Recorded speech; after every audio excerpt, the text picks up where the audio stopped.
नमस्कार दोस्तों, आपका स्वागत है एफसीटी प्रजापति यानी फुल कंसेप्ट ट्यूटोरियल में। आज हम बात करते हैं संस्कृत क्लास 10th का है। दूसरा पार्ट है पाटलिपुत्र वैभव है। इस वीडियो हम किसका चर्चा करेंगे, फुल स्टोरी कहानी सुनाएंगे और क्या करेंगे, इसमें संस्कृत है और इसमें ऑब्जेक्टिव क्वेश्चन है यानी सब्जेक्टिव क्वेश्चन, उसका भी बात करेंगे। तो पहले हम ऑब्जेक्टिव क्वेश्चन के साथ साथ क्या कहते हैं, कहानी भी हो जाएगा इसी में। देखिए, अगर हमारी वीडियो आपको अच्छी लगती है तो लाइक कमेंट एंड सब्सक्राइब जरूर करिएगा। देखिए, अब थोड़ा ध्यान से देखिएगा, बिहार बोर्ड के लिए काफ़ी महत्वपूर्ण है। तो पहला क्या दिया है, पटना की राजधानी पाटलिपुत्र है, याद रखना है। क्या रखना याद, पटना की राजधानी कहाँ है, तो पाटलिपुत्र है।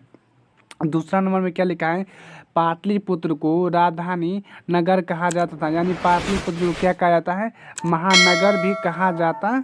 हाँ, इसको याद रखना है, महानगर भी कहा जाता है। आगे क्या दिया है, पाटलिपुत्र में यानी पाटलिपुत्र में किस किस के क्षेत्र में ध्यान आकर्षित करता है, तो याद रखना धार्मिक क्षेत्र हो जाएगा, राजनीतिक क्षेत्र हो जाएगा और उद्योग क्षेत्र में लोगों को ध्यान क्या करता है, आकर्षित करता है। याद रखना है क्या, पाटलिपुत्र में लोगों को ध्यान किस किस और आकर्षित करता है, तो धार्मिक क्षेत्र, राजनीतिक क्षेत्र और उद्योग क्षेत्र में लोगों को ध्यान क्या करता है, आकर्षित करता है। आगे देखते हैं, विदेशी यात्री यानी पटना के बारे में कौन कौन विदेशी यात्री अपने आत्मकथा में अपनी किताब में लिखा है, तो क्या रखना याद, मेगास्थनीज लिखा है और फायान लिखा है और हुसैन सांग लिखा है और इतिन संग प्रभृत लिखा है। क्या लिखा है, अपने आत्मकथा में यानी अपने किताब में पाटलिपुत्र के बारे में चर्चा किया और लिखा भी है। याद रखना है, रहेगा क्वेश्चन कि विदेशी यात्री कौन कौन है जो पाटलिपुत्र के अपने आत्मकथा में लिखा है, तो याद रखना क्या रखना है, मेगास्थनीज, फायान हो जाएगा, हुसैन सांग हो जाएगा, इति प्रभृत हो जाएगा। इस सबको याद रखना है। तो क्या क्या ये अपने आत्मकथा में पाटलिपुत्र के बारे में लिखा है। आगे क्या है कि पाटलिपुत्र वैभव पाठ में पटना शहर के बारे में वर्णन याद रखना है। पाटलिपुत्र यानी पाटलिपुत्र जो दूसरा चैप्टर है, तो पाटलिपुत्र वैभव पाठ में किसके बारे में वर्णन है, तो याद रखना है पटना शहर के बारे में वर्णन है। पाटलिपुत्र वैभव पाठ में किसका वर्णन किया गया है, तो पटना शहर के बारे में वर्णन किया गया है। आगे दिया हुआ है कि कुटिनतम के लेखक कौन हो जाएगा, दामोदर गुप्त, और काव्य मीमांसा के लेखक कौन हो जाएगा, राजशेखर। याद रखना है, कुटिनतम तो कुटिनतम के लेखक दामोदर गुप्त और मीमांसा के लेखक कौन हो जाएगा, राजशेखर। याद रखना है। और आगे देखते हैं, चंद्रगुप्त मौर्य के समय पाटलिपुत्र की रक्षा व्यवस्था कैसा था, अत्यंत कृष्ट था। याद रखना, अति कृष्ट था। क्वेश्चन रहेगा कि चंद्रगुप्त मौर्य के समय पाटलिपुत्र की रक्षा व्यवस्था कैसा था, तो अति कृष्ट था।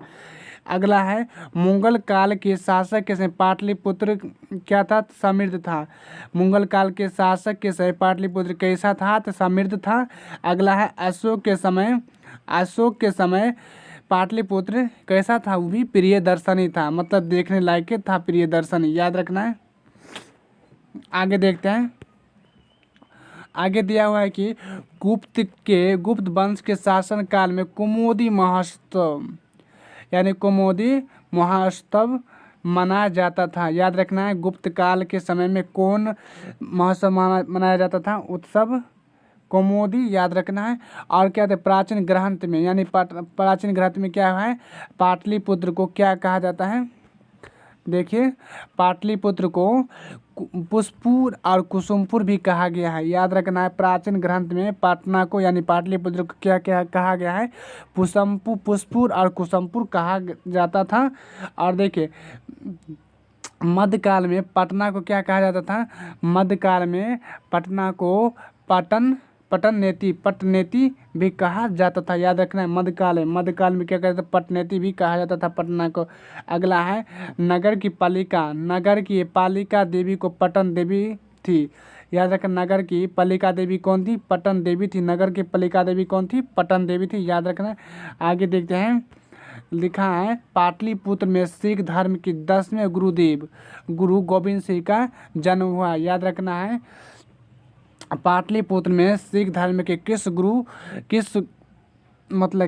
को जन्म हुआ है, तो 10वें गुरु गोविंद सिंह का जन्म हुआ था। कहाँ हुआ था, तो पाटलिपुत्र। किस धर्म का था, तो सिख धर्म का था। याद रखना है, 10वें गुरु 10 में गुरुदेव गोविंद सिंह का जन्म कहाँ हुआ था? तब पटना में हुआ था, यानी पाटलिपुत्र में हुआ था। किस धर्म के था? सिख धर्म के था। याद रखना है। अगला है, पटना के उत्तर दिशा में गंगा नदी बहती है। क्वेश्चन है कि पटना के उत्तर दिशा में कौन सा नदी बहती है? तो गंगा नदी। याद रखा, क्योंकि पटना के बगल में गंगा नदी है।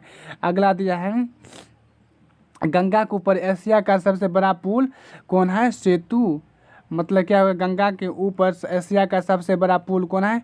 गांधी सेतु पुल है। याद रखना है, गंगा के ऊपर एशिया का, यानी एशिया का सबसे बड़ा पुल कौन हो जाएगा? गांधी सेतु पुल है। याद रखना कि भी कहाँ है? पटना में।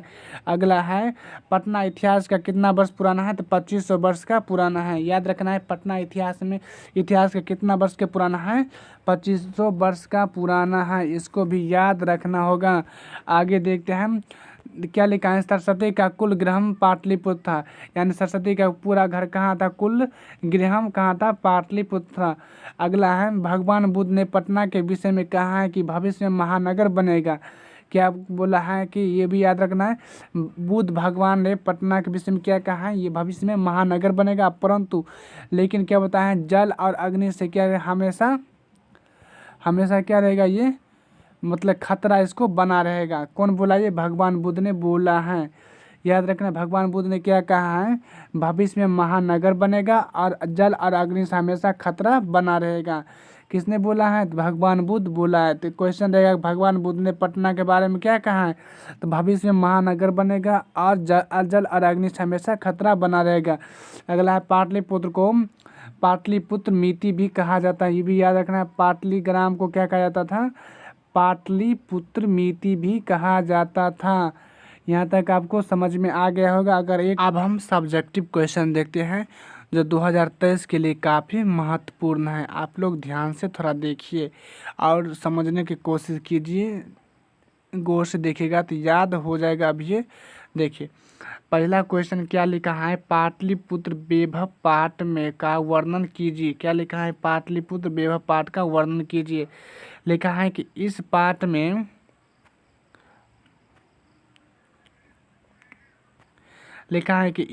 में पाटलिपुत्र पटना का वर्णन किया गया है। पाटलिपुत्र वैभव पाठ में पटना का वर्णन किया गया है। इसमें पाटलिपुत्र का राजनीतिक, धार्मिक और पर्यटन के आधार पर महत्व को बताया गया है।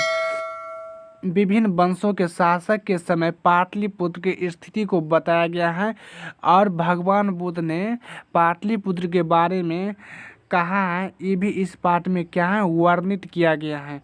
यह पाठ बिहार की राजधानी पटना के गौरव का बखान करती है। याद रखना है इस क्वेश्चन को। अगला देखते हैं, भगवान बुद्ध ने पाटलिपुत्र के बारे में क्या कहा? तो भगवान बुद्ध के समय पाटलिपुत्र पाटलीग्राम के नाम से जाना जाता था और भगवान बुद्ध ने पाटलिपुत्र के बारे में कहा है कि यह ग्राम भविष्य में महानगर बनेगा, परंतु अग्नि और जल से खतरा बना रहेगा।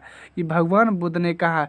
अगला क्वेश्चन है, पाटलिपुत्र के पर्यटन स्थलों के नाम लिखिए। देखिए, पाटलिपुत्र के पर्यटन स्थलों के नाम निम्नलिखित है। 1 में नंबर में संग्रहालय है, 2 में गोलघर है, 3 में जैविक उद्यान है, 4 में सेतु पुल है, 5 में गांधी सेतु पुल है, 5 में गुरुद्वारा है। ये सब कहाँ है? पाटलिपुत्र में है। इसको याद रखना। ये सब क्वेश्चन भी आया क्वेश्चन है। अगला है, चंद्रगुप्त मौर्य के समय पाटलिपुत्र की स्थिति का वर्णन करें। चंद्रगुप्त मौर्य के समय पाटलिपुत्र की शोभा व्यवस्था उत्कृष्ट थी। अगला है, पाटलिपुत्र में प्रत्येक वर्ष मनाए जाने वाले उत्सव के बारे में लिखिए। देखिए, पाटलिपुत्र में प्रत्येक वर्ष गुप्त वंश के शासक में शरद ऋतु में कुमुदी महोत्सव मनाया जाता था। इस उत्सव में लोग दुर्गा पूजा की तरह आनंदित होते थे। ये सब पूरा याद कर लीजिएगा। आगे वाला वीडियो हम देखते हैं, ऑब्जेक्टिव क्वेश्चन का बात करेंगे। अगर हमारी वीडियो आपको अच्छी लगती है तो लाइक, कमेंट एंड सब्सक्राइब जरूर करिएगा।